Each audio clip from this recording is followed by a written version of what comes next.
This is the Festa Coburg, or Coburg Fortress. The Franconian dukes who ruled here were good at arranging marriages that connected them with ruling houses all over Europe.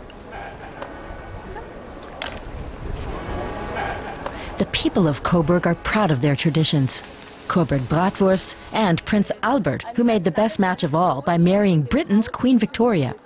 He was her prince consort and also a good businessman. He was the initiator of the first large-scale international business and trade show in London.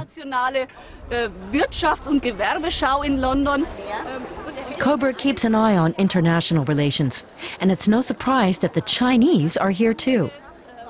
Coburg is a small city with 100,000 residents. But we Chinese have a saying, although the sparrow is tiny, it has all its body organs. Xiangjun Chu is visiting Coburg because his bosses are keeping their eyes on Waldrich Coburg, a machine construction company. Founded in 1920, it was once owned by Germans and Americans. 3 years ago, it was bought by the Chinese state-owned company, Beijing No. 1. Waldrich Coburg is a well-known company with an outstanding international reputation. With this company, we will be more competitive, and we'll pursue our strategy of positioning ourselves more globally.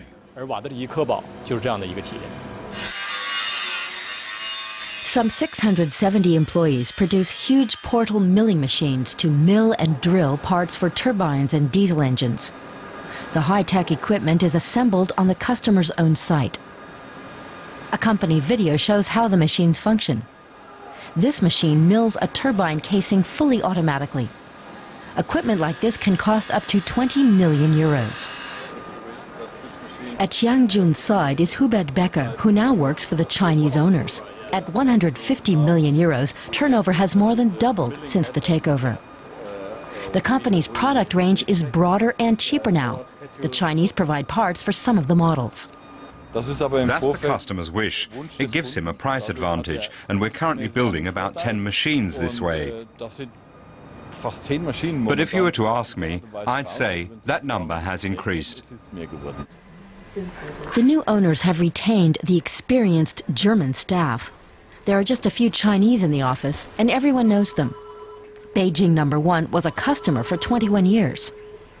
Now it owns the company. And Becker is pleased about this. The previous American and German owners interfered with daily operations too much, he says. And he's not worried that the Chinese will copy the German technology and then shut down the plant. We have very special products that demand a great deal of know-how. It's not so easy to steal. But the Beijing office did send engineers here for 3 months to watch how the staff here works. Working well together is the key to solid success. The Chinese learned a great deal from the Germans, and they expressed their gratitude in return. I really noticed that our German colleagues have a great ability in construction, and also that they truly work like ants, very diligently, and I will pass on this information to Beijing.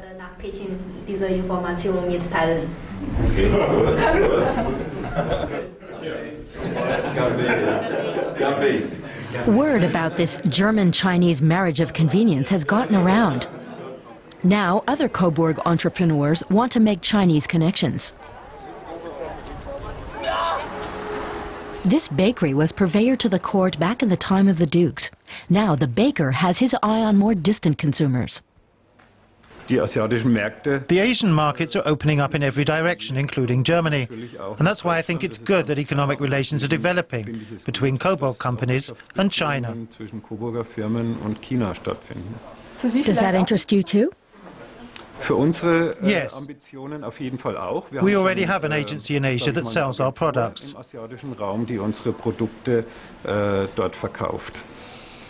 One product is selling like hotcakes, his Coburger Schmätzchen. They're cookies baked according to an old family recipe.